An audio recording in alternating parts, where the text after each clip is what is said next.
The Public Health Commission is warning about a cyanobacteria algae bloom in Hyde Park's Sprague Pond. Toxins in the water can make people and pets sick.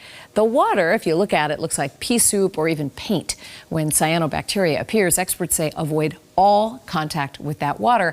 And it has made an appearance now on Martha's Vineyard. A popular pond is being choked by toxic algae. WBZ's Jacob Wyckoff takes us to the vineyard to show us the new tool that could turn the tide and keep it safe. Every year, tens of thousands flock to Martha's Vineyard for the sun, the sand, and the scenery. But in order to keep this special sanctuary safe, unique solutions are needed to fight our changing climate. High above the southern part of the island, the Atlantic collides with the shore. Just beyond it, 200 acres of brackish water. This is Chilmark Pond. It looks inviting, but a danger lurks in these waters.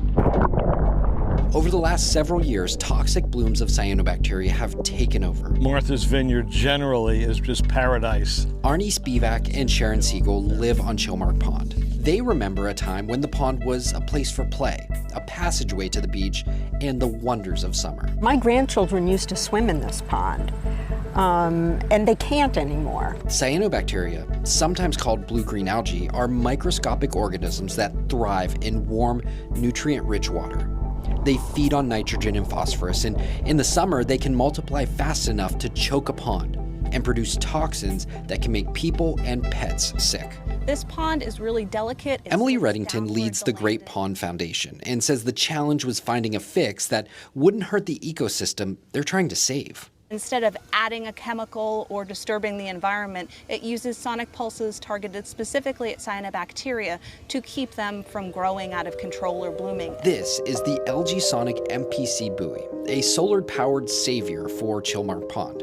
Every 30 minutes, it checks the water's vital signs and sends out sound waves that block algae from the sunlight it needs to grow. Without the buoy, the blooms can surface, spread, and release those dangerous toxins. The buoy is treating the bloom, a medicine of sorts, but the problem runs much deeper. The blooms, they spawn from contaminants seeping into the soil. That comes from runoff and aging septic systems surrounding it. This is not a Chilmark Pond issue. This is not a Martha's Vineyard issue. This is not a Massachusetts issue. This is a worldwide issue. 100%. This is a global challenge that we're having to deal with. Across the world, temperatures are increasing. The precipitation is changing. The pressures on the environment are increasing over time. To give you an idea of just how big of a problem this is, at any given time, dozens of cities and towns in Massachusetts have closed beaches because of cyanobacteria. And it's not just small bodies of water either. For example, these algae blooms are also a common occurrence in 3 of the Great Lakes. That's why Reddington's team heads out daily to gather water for testing. The more data, the better.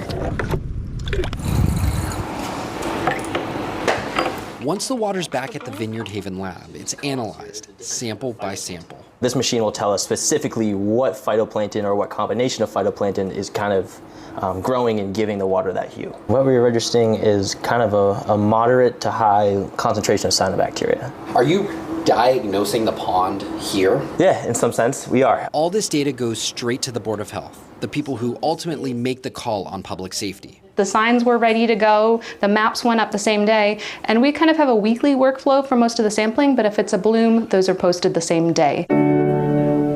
Back on the pond, those who live along the water, like President of Chilmark Pond Association, Amy Salzman, say the new sonic buoy is bringing a new sense of hope. If it works, it could be a game changer for the island, for the Cape. She believes people and nature share a symbiotic relationship, and losing something like the pond to climate change would be unimaginable. We've gotten so enclosed in our urban world that one of the most important things we can do, I think, for nature is to get people out in it.